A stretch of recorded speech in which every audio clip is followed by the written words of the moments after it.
감사합니다.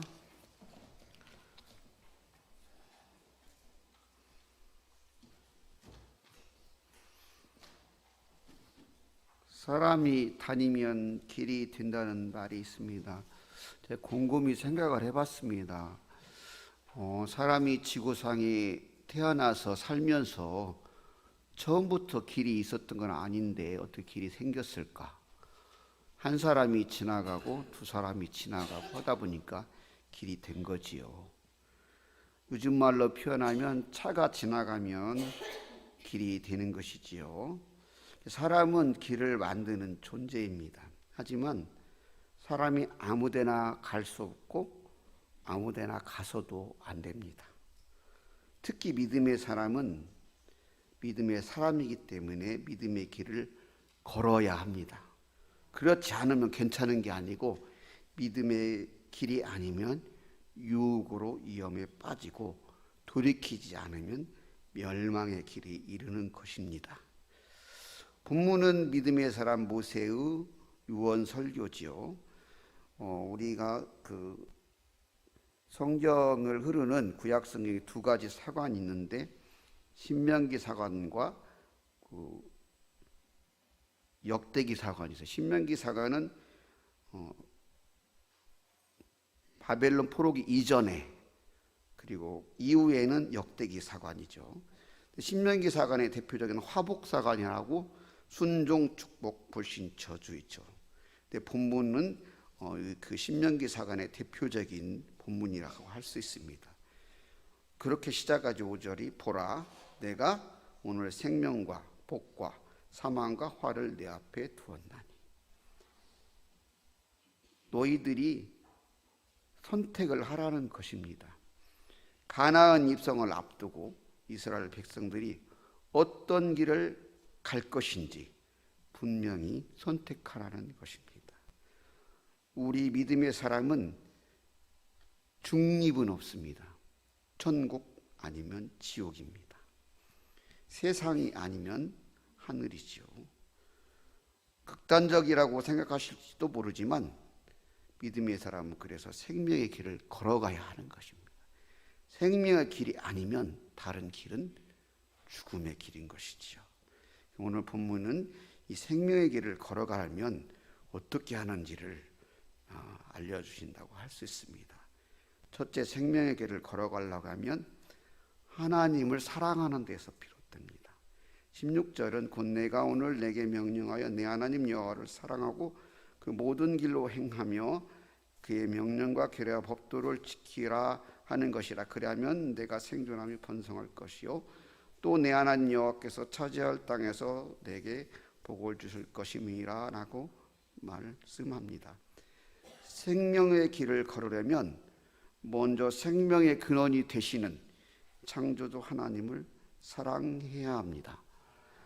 세상 만사, 세상 만물은 하나님의 사랑 안에서 하나님의 사랑으로 유지되고 있습니다.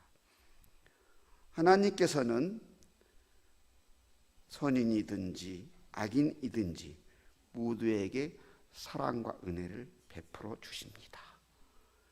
이해가 안 될 때가 있죠. 예수 믿는 사람이 아니고 그렇게 악한 사람인데도 잘 살고 떵떵거리고 권력을 얻고 그 사람들이 잘나서 그랬을 것 같습니까?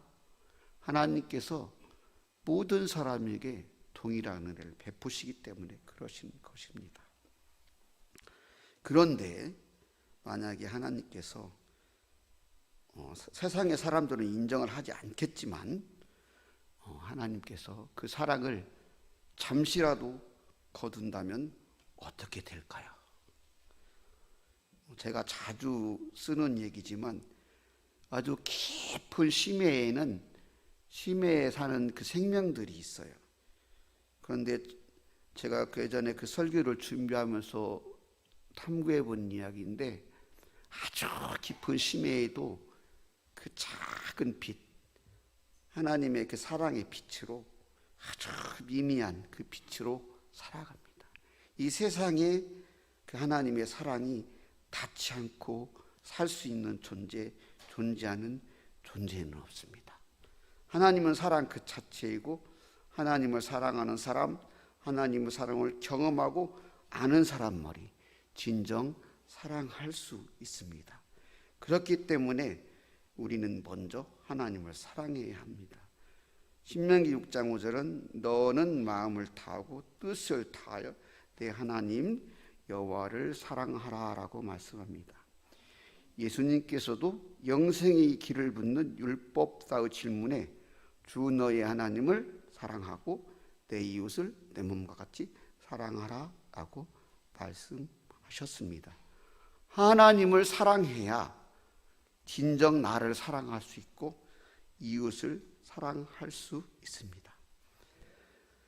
그리고 그 사랑으로 온 세상이 살아갈 수 있는 것입니다. 그러므로 우리는 하나님을 사랑함으로써 생명의 길이 시작되는 것입니다. 그렇기 때문에 우리는 생명의 길을 걷기 위해서는 하나님을 사랑해야 합니다. 두 번째는 하나님의 말씀을 청중해야 합니다. 하나님을 사랑하는 사람은 하나님의 말씀을 듣는 거지요. 하나님께서는 말씀을 통해서 당신을 드러내시고 하나님의 뜻을 알려주셨습니다. 그러므로 우리는 그 말씀을 청중해야 합니다.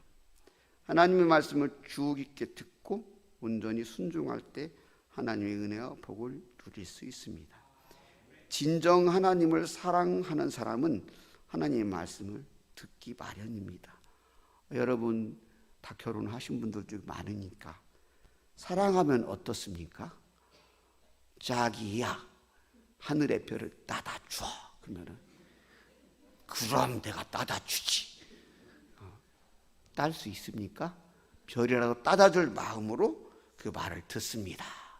그런데 결혼을 하고 나면 잡은 물고기에게는 먹이를 주지 않는다. 이렇게 되지요. 그러나 진정 하나님을 사랑하는 사람은 하나님의 말씀을 듣는 것입니다.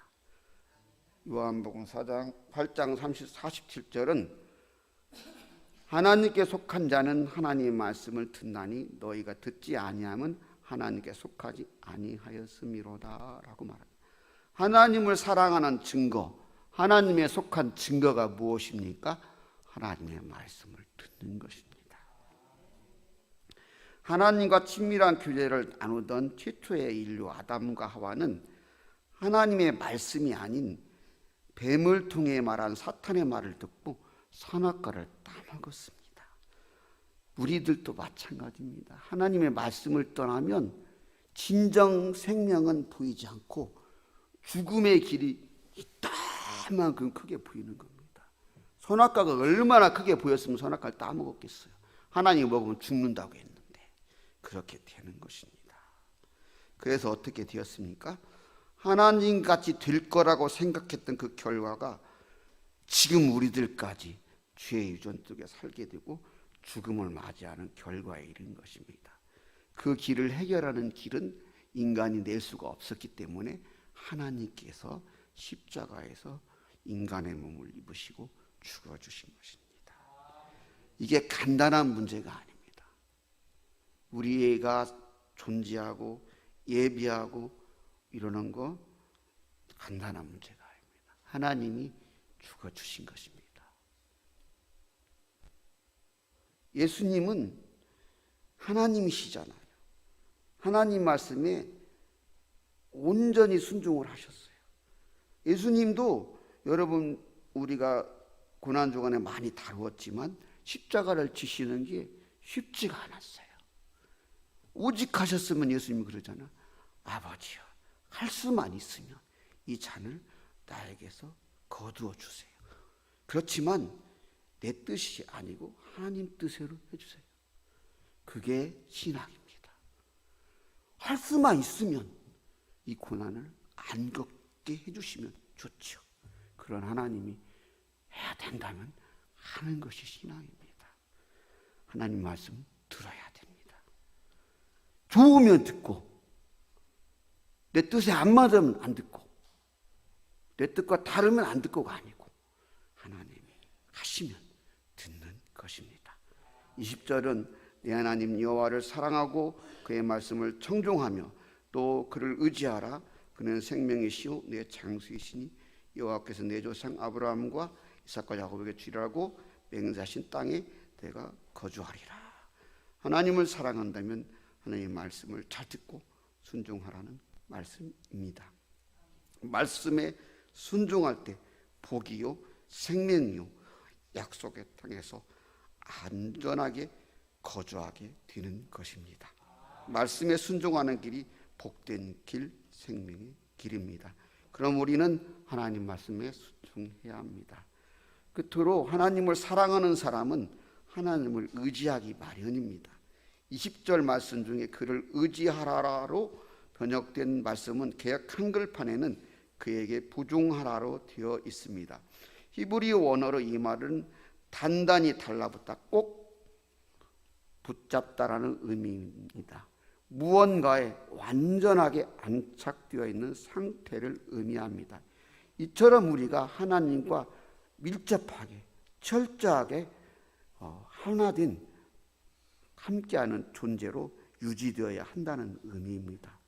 아무것도 모르는 젖먹이 아이가 엄마 곁에 안겼을 때 평안하게 안식을 누리지만 엄마의 품을 떠나는 순간, 엄마의 목소리가 들리지 않는 순간 어떻게 합니까? 어떻게 하지요? 응애 울음을 터뜨립니다. 본능적으로 생존의 몸부림입니다.